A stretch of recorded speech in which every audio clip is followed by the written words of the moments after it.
Hello guys, and welcome to David Zimaleta. In today's video I have another customer. He brought me this van all the way from Virginia.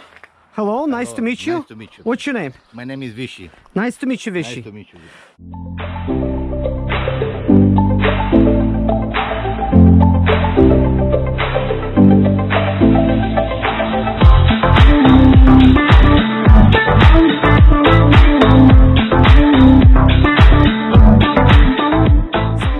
Is this van? It's 2004. 2004.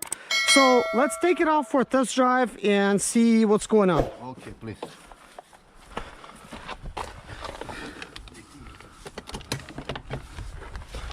Oh, it plugs in very good. You don't have a shaky, loose little OBD2, which is good. First time I see that, everybody's like it's broken. All right, so let's go ahead and actually do the regular type of diagnostics. See what we have.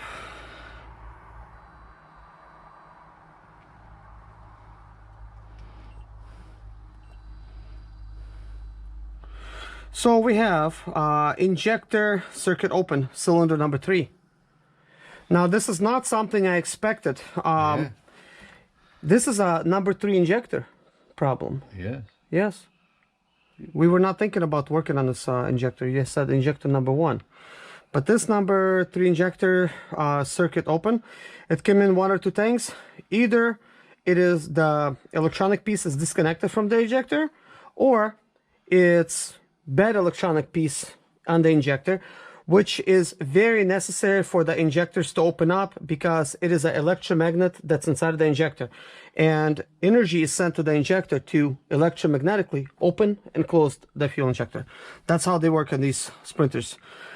It can also mean noise. It can also mean it's not there, it's just maybe through a code, but maybe fine. But we're gonna find out. We're gonna delete it and find out. So we have Egr code. You have your Egr that's unplugged. So maybe this is why it's throwing us a code that is a problem. Do you want me to plug it? Let's plug it back in so we test it normally. Open the board. Is it open? Okay. We also have a glow plug control module. So what we're gonna do is we're gonna go ahead and actually erase these codes, take it on the test drive, and see what comes back.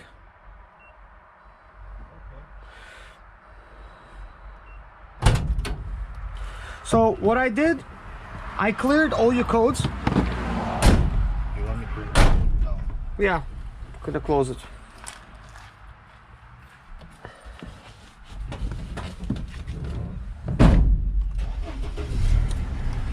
Starts very nicely, no problems.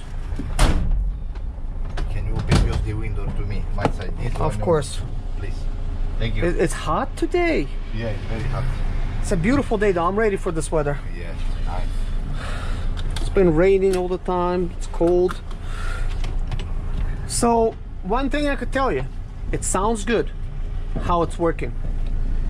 And let's see, make sure we don't crash it on the first test drive. This van is very good because it's too high, you know. It is. I love it. So I cleared your codes, and the reason for that is we already know what came up. I have it recorded what came up. Now what's important is we're gonna take a test drive all the way to my lake, and if there's anything wrong, it will trigger the code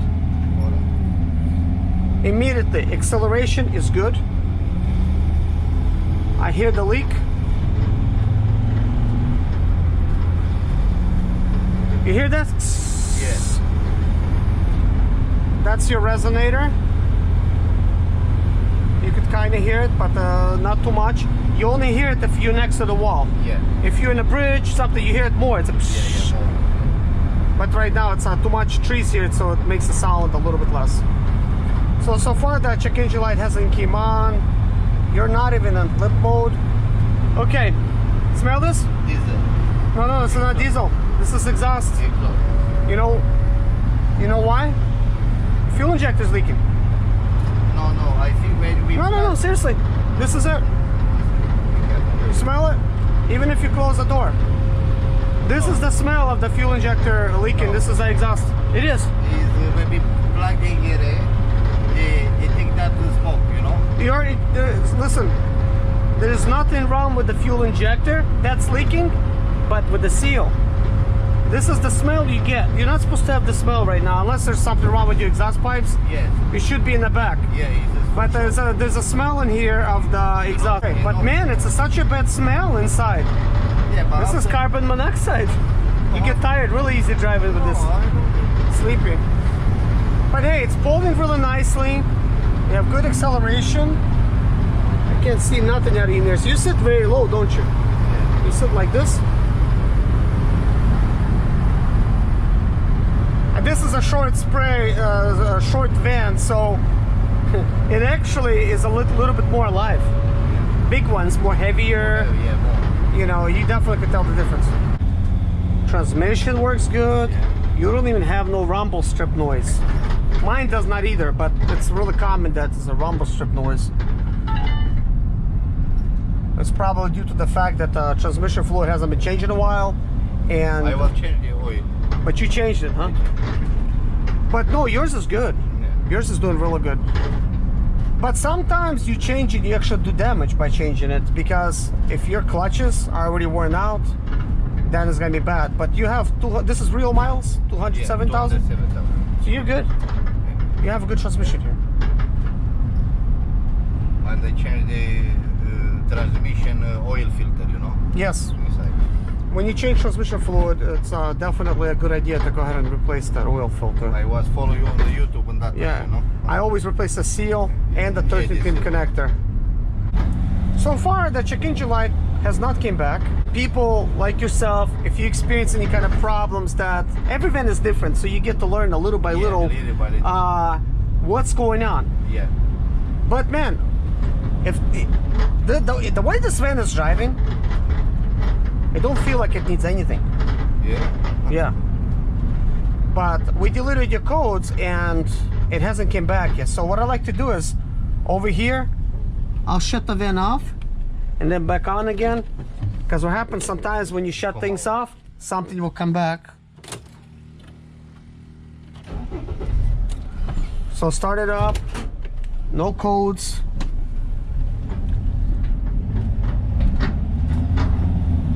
Okay, let's test the acceleration.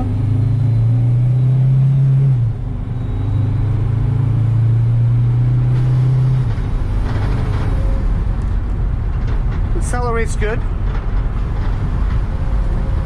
A little bit less than normal, but that could be to just a different van. Every van is a little bit different. Yeah.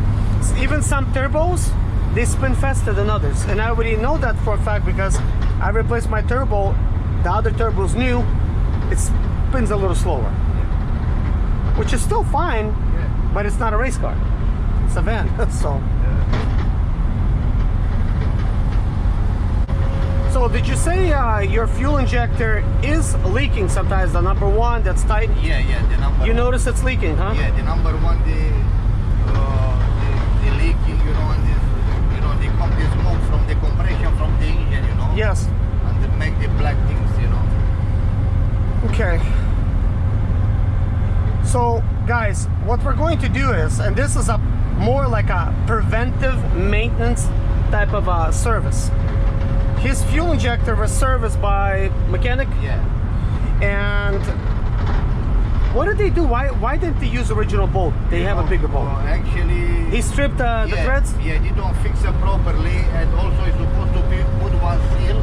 Yes. They put three at the time, you know. 3 seals? 3 seals at the time.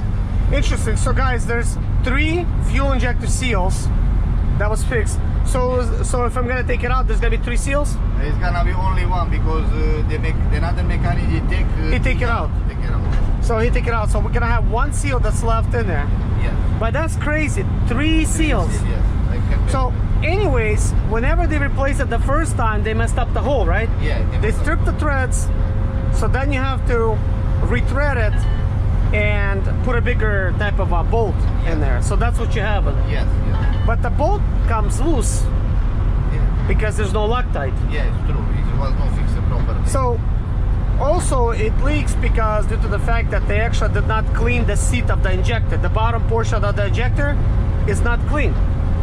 So we're gonna try to clean it using a special type of metal grinder. It's made out of steel. It's gonna grind the bottom of the fuel injector seal, and it's going to cause the fuel injector with the seal to seat properly.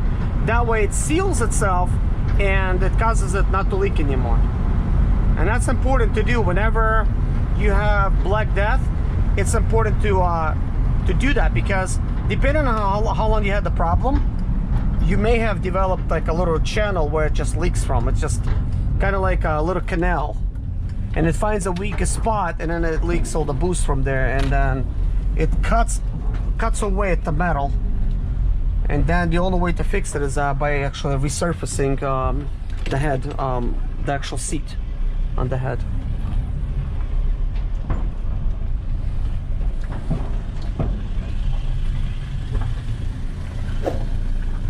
So I guess I'm gonna back in a little bit more.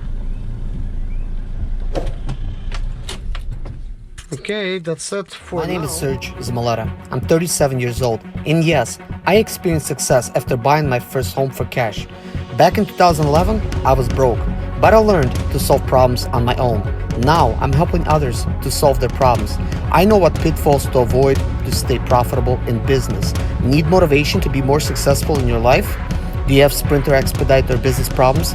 Then subscribe. Let's find creative solutions to your problems. Hit the bell notification so you don't miss any of my helpful videos.